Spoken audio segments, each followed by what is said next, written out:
ये आकाशवाणी का भागलपुर केंद्र है। लीजिए सुनिए समन्वित कार्यक्रम #एयर नेक्स्ट का भागलपुर अंक, जिसके प्रसारण के लिए हम आपको आकाशवाणी के पटना केंद्र लिए चलते हैं।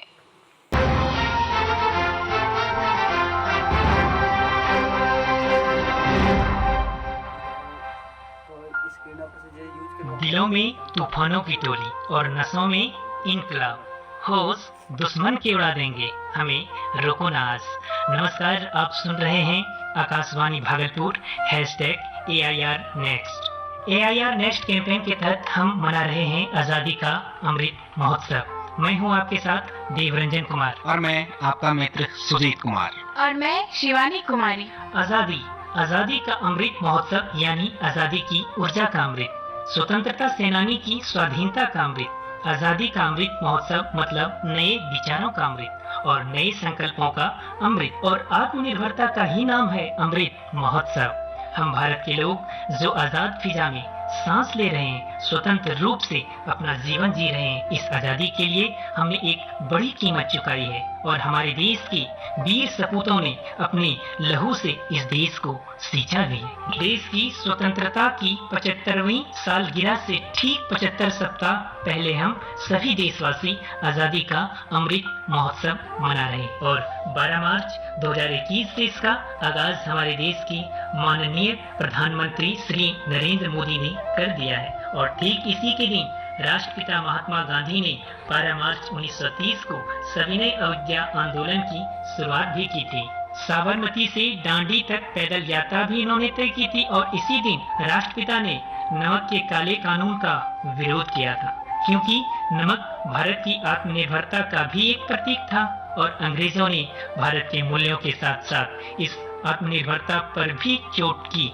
इसलिए आज ही के दिन इस अमृत महोत्सव की शुरुआत की गई ताकि आत्मनिर्भर भारत का सपना पूरा हो सके। सुजीत, शिवानी, मैं जब ये आज़ादी की बातें कर रहा हूँ तो मुझे अपने बचपन की दादी माँ की सुनाई कहानियाँ याद आती है।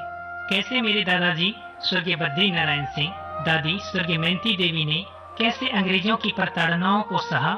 वो बताया करती थी कि कैसे अंग्रेज सैनिक अचानक घर में आकर अनाज और पके हुए भोजन को नष्ट कर देते थे और गांव के पुरुषों को बेवजह जेल में डाल देते थे, उन्हें प्रताड़ित करते थे। फिर भी आज़ादी की लड़ाई में हमारा महत्वपूर्ण योगदान रहा। गांधी जी के बताए रास्ते पर चलकर हमें आज़ादी प्राप्त हुई। इसीलिए गांधी जी ने कहा था, और गांधी जी का सपना था ग्राम स्वराज का। उनका मानना था कि देश का विकास गांव के ही विकास से संभव हो पाएगा। सभी उलट गए दुश्मन की चाल के, अक्षर सभी पलट गए भारत के भाल के। मंजिल पे आया मुल्क हर बला को टाल के, सदियों के बाद फिर उड़े बादल गुलाल के। हम लाए हैं तूफान से किश्ती निकाल के, इस देश को रखना मेरे बच्चों संभाल के। हम लाए हैं तूफान से किश्ती निकाल के, इस देश को रखना मेरे बच्चों संभाल के। तुम ही भविष्य हो मेरे भारत विशाल के, इस देश को रखना मेरे बच्चों संभाल के। हम लाए हैं तूफान से किश्ती निकाल के, इस देश को रखना मेरे बच्चों संभाल के।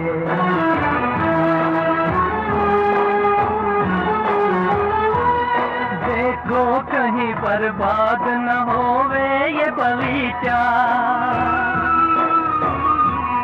देखो कहीं बर्बाद न होवे ये बगीचा। इसको हृदय के खून से बापू ने है सींचा, रखा है ये चिराग शहीदों ने बाल के। इस देश को रखना मेरे बच्चों संभाल के। हम लाए हैं तूफान से किश्ती निकाल के, इस देश को रखना मेरे बच्चों संभाल के। आजादी की कभी शाम ना होने देंगे, शहीदों की कुर्बानी बदनाम ना होने देंगे। बची हो जो एक बूंद भी लहू की बदन में, भारत माँ का आंचल नीलाम ना होने देंगे।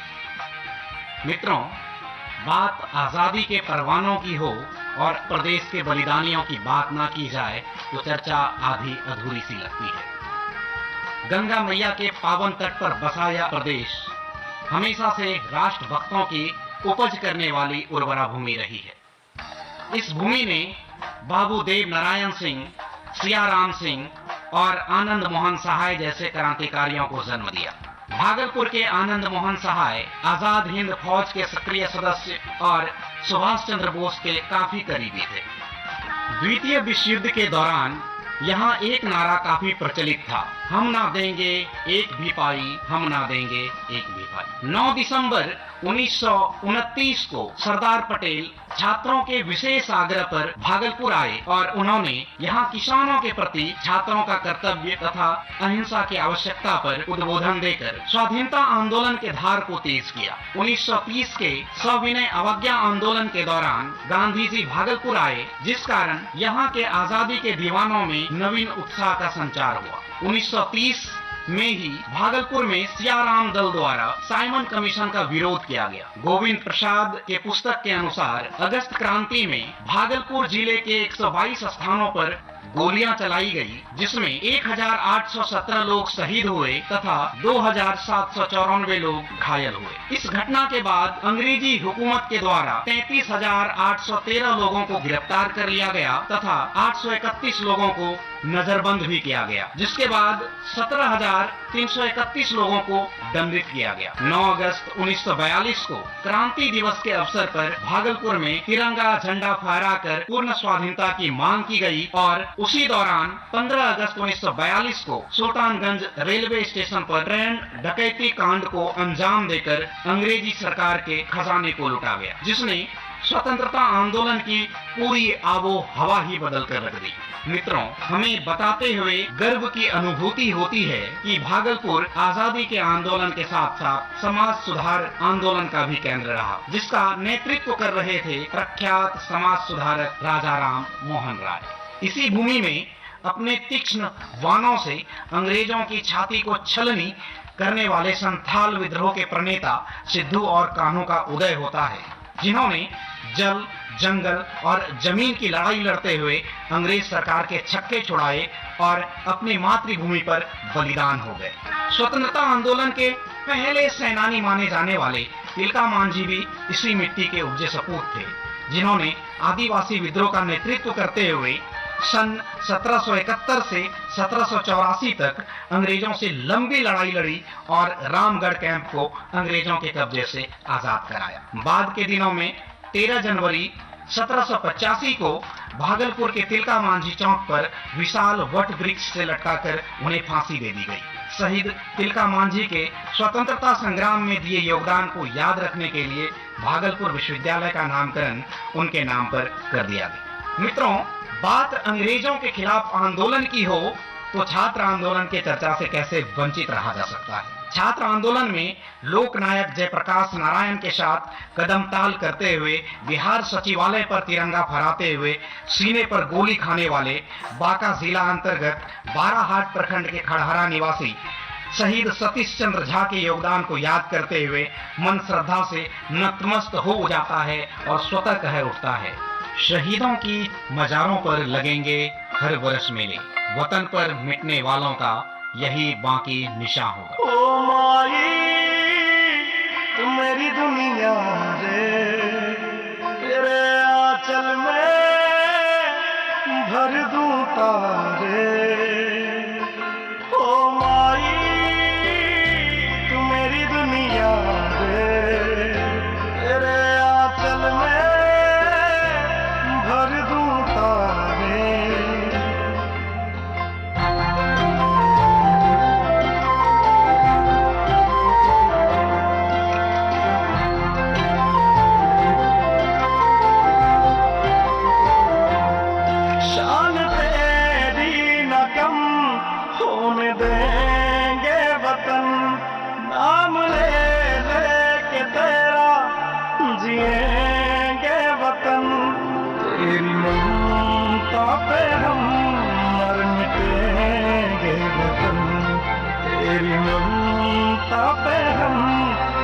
मिटेंगे वतन और तिनका तेरी ज़मीं का झूमता है गगन तेरी ममता पे हम मर मिटेंगे वतन तेरी ममता पे हम मर मिटेंगे वतन वतन मन धन बस जन तन मन जन जन में भारत माँ मेरा तन मन धन बस जन तन मन कण कण में भारत माँ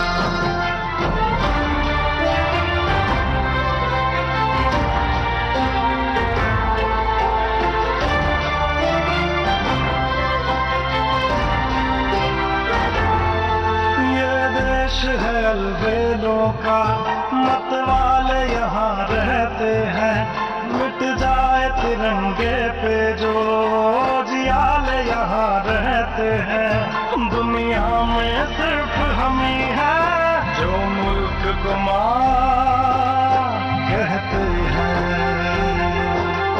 दुनिया में सिर्फ हम ही हैं जो मुल्क को माँ कहते हैं तेरी माटी तिलक हमेरा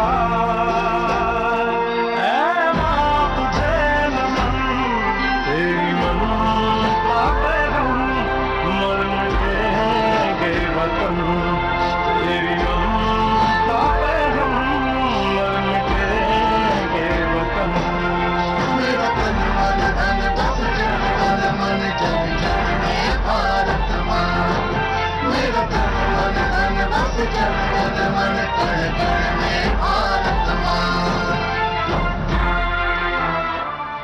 सिंहासन ही लूटी राजवंशों ने विकुटी तानी थी बूढ़े भारत में फिर से आई नई जवानी थी गुमी हुई आजादी की कीमत सबने पहचानी थी दूर फिरंगी को करने की सबने मन में ठानी थी खूब लड़ी मर्दानी वह तो झांसी वाली रानी थी रानी लक्ष्मीबाई का योगदान 1857 की क्रांति में उल्लेखनीय रहा जिसे आज तक तथा आने वाले दिनों में उनकी अमिट छवि को मिटाया नहीं जा सकता है। आज हमारा देश आजाद है लेकिन इस आजादी को पाने के लिए कितनी माओं की गोद सुनी हो गई, कितनी पत्नियां अपनी मांग की सिंदूर धो डाली, कितनी स्त्रियां खुद शहीद हो गयी, तब जाकर आजादी का आगाज हमारे भारत देश में हुआ और देश को नवजीवन मिला।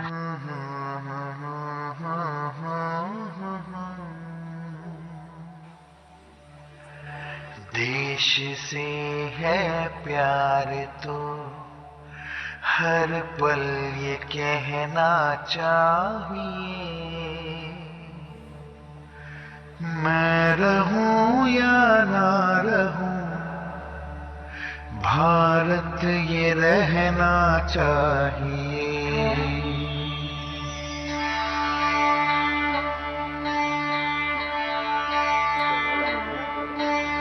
देश से है प्यार तो हर पल ये कहना चाहिए मैं रहूं या ना रहूं भारत ये रहना चाहिए सिलसिला ये बात मेरे यूं ही चलना चाहिए मैं रहूं या ना रहूं भारत ये रहना चाहिए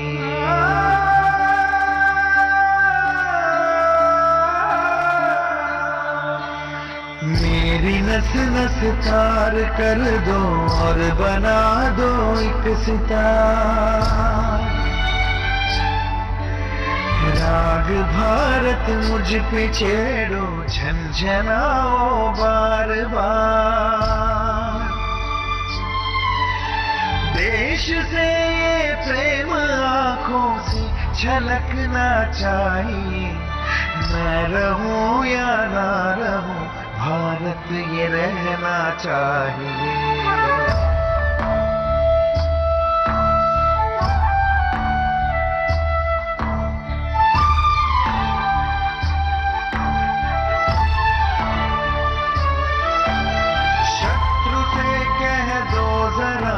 सीमा में रहना सीख ले।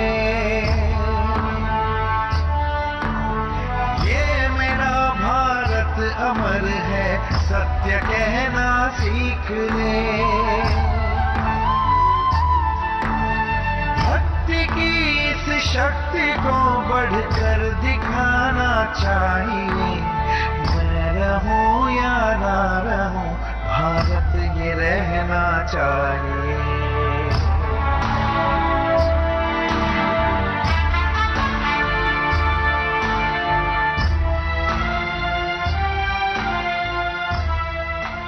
आजादी का अमृत महोत्सव हम सबको मिलकर मनाना है।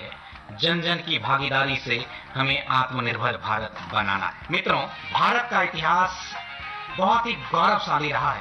भारत प्राचीन काल से ज्ञान और विज्ञान का केंद्र रहा है। हमने हमेशा दुनिया को कुछ ना कुछ सिखाया, कुछ ना कुछ दिया। वसुधैव कुटुंबकम में श्रद्धा रखने वाली भारत की पवित्र भूमि की ओर जिसने भी उम्मीद की दृष्टि से देखा, भारत ने हमेशा उसे उम्मीद से ज्यादा दिया।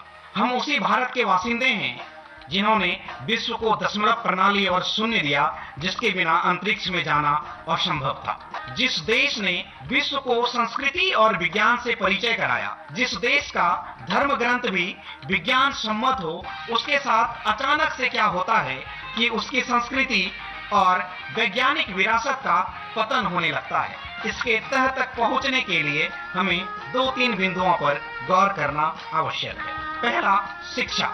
मित्रों, हमारे देश में आजादी के 75 वर्ष होने को हैं, फिर भी समाज के आखिरी पंक्ति के व्यक्ति तक शिक्षा की पहुंच नहीं है। हमें अपने देश को अगर आगे लेकर जाना है तो समाज के उस आखिरी पंक्ति के व्यक्ति तक गुणवत्तापूर्ण शिक्षा पहुंचाना अति आवश्यक है। दूसरी बात, शिक्षा के पद्धति में बदलाव लाना अति आवश्यक है। हमें अपने भारतीय सांस्कृतिक शिक्षा पद्धति की ओर वापस लौटना होगा। हमारे प्रधानमंत्री महोदय ने नई शिक्षा नीति की घोषणा करी है, हमें इसका स्वागत करना चाहिए। दूसरी बात जो मैं करना चाहूंगा वो आत्मनिर्भरता पर करना चाहूंगा। मित्रों, अगर हम अपने देश को आगे बढ़ता देखना चाहते हैं तो निश्चित तौर पर हमें आत्मनिर्भर होना होगा। हमें नौकरी की तलाश में नहीं, स्वरोजगार पैदा करने की जरूरत है। हमें अपने देश में औद्योगिक योजनाओं में विस्तार करने की आवश्यकता है अगर हम अपने देश को विश्व के अग्रणी देशों के साथ कदम से कदम मिलाकर चलते हुए देखना चाहते हैं। हालांकि ये सारी बातें तो हैं मित्रों, लेकिन जनसंख्या नियंत्रण के बिना ये सारी बातें पूरी कल्पना है। अगर हम अपने देश को आगे लेकर जाना चाहते हैं तो निश्चित तौर पर जनसंख्या नियंत्रण के बारे में हमें सोचने की आवश्यकता है। मित्रों, हम अपने समाज में देखते हैं कि हम अपने समाज में ही रहने वाले व्यक्ति से भेदभाव करते हैं। हालांकि हमारा संविधान अनुच्छेद 15 के माध्यम से हमें बताता है कि देश में किसी भी व्यक्ति के साथ जाति, धर्म या लिंग के आधार पर भेदभाव करना कानूनन अपराध है, लेकिन धरातल पर अब भी लोगों के साथ भेदभाव किया जा रहा है। अगर हम अपने देश को पुनः विश्व गुरु बनता देखना चाहते हैं तो निश्चित तौर पर हमें समाज में ये जो भेदभाव का गहरा खाई पनपा हुआ है, इसे पाटना होगा। जब जीरो दिया मेरे भारत ने,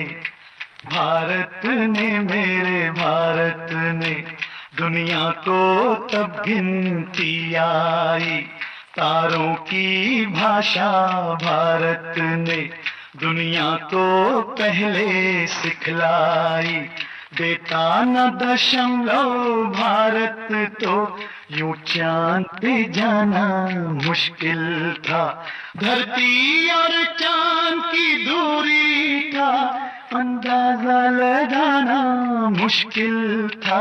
सभ्यता जहां पहले आई, सभ्यता जहां पहले आई, पहले जन्मी है जहां पे कला।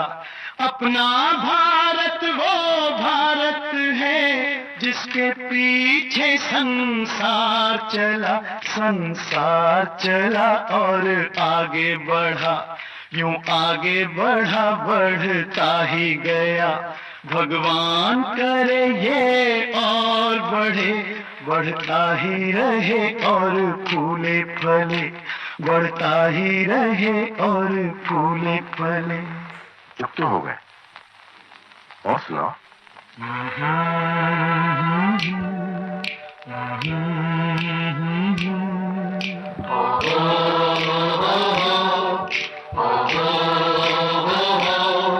है प्रीत जहां की रीत सदा,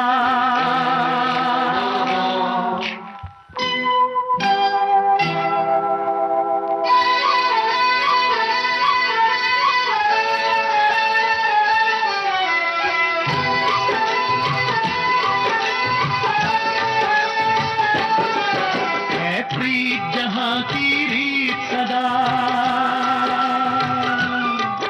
है प्रीत जहां की रीत सदा, मैं गीत वहां के गाता हूँ, भारत का रहने वाला हूँ, भारत की बात सुनाता हूँ, है प्रीत जहां की रीत सदा।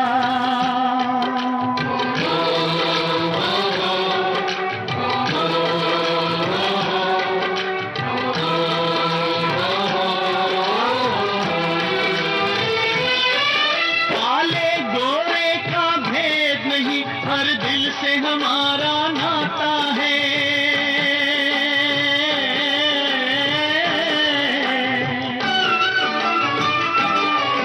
कुछ और न आता हो हमको, हमें प्यार निभाना आता है,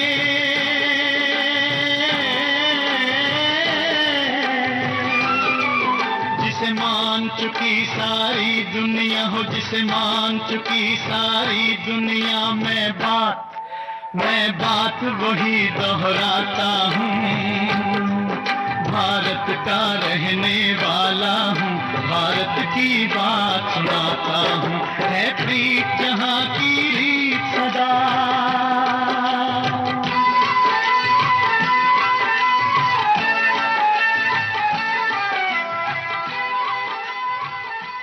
अगर हम शिक्षा के क्षेत्र में अपने देश की स्त्रियों की बात करें तो वह अपने विकास के चरम सीमा पर है।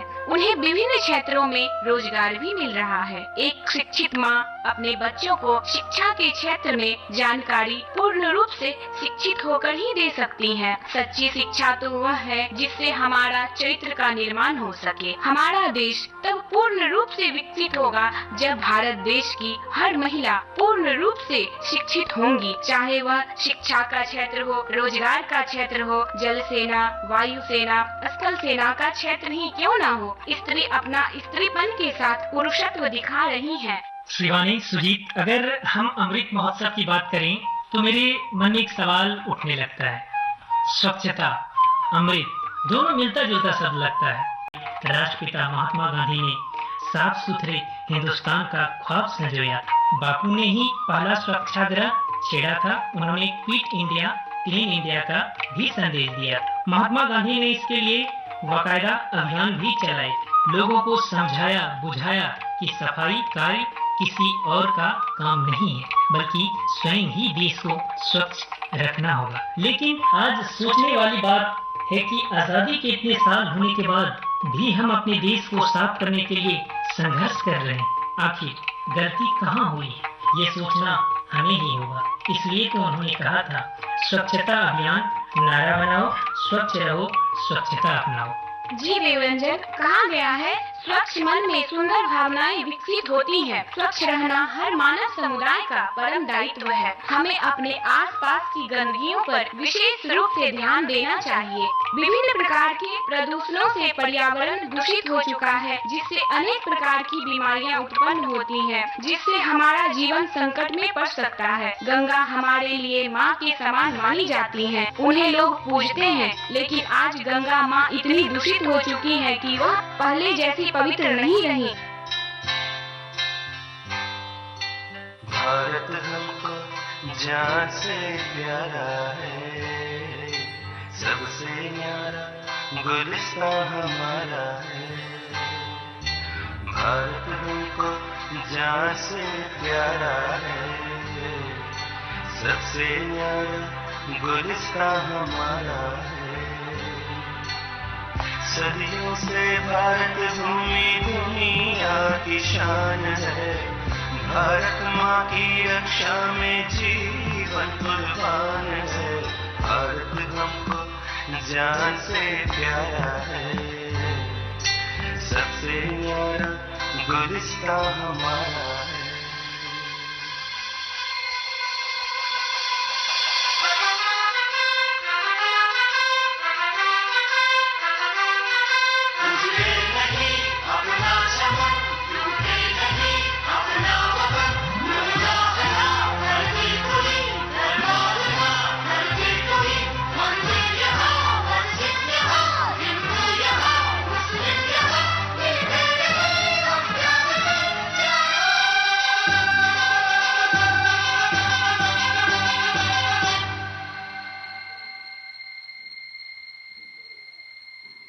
हिंदुस्तानी नाम हमारा है, सबसे प्यारा देश हमारा है, हिंदुस्तानी नाम हमारा है, सबसे प्यारा देश हमारा है,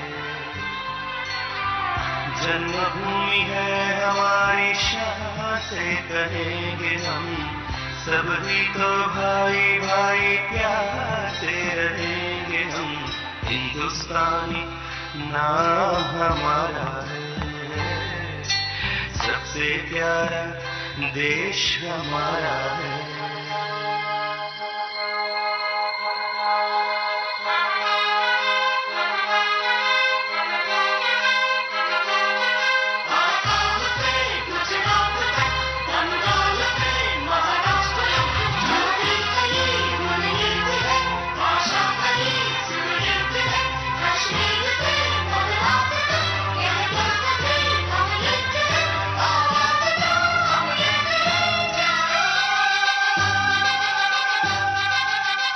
मित्रों, आप सुन रहे हैं आकाशवाणी भागलपुर द्वारा प्रस्तुत देश के स्वाधीनता के 75वीं वर्षगांठ की ओर अग्रसर होने के उपलक्ष्य पर राष्ट्र के नाम समर्पित आजादी का अमृत महोत्सव के अंतर्गत चलाया जा रहा विशेष कार्यक्रम #AIRNext।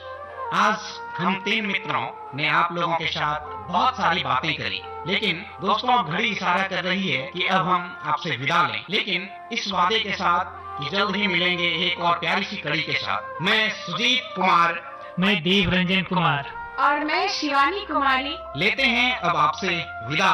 सुनते रहिए आकाशवाणी।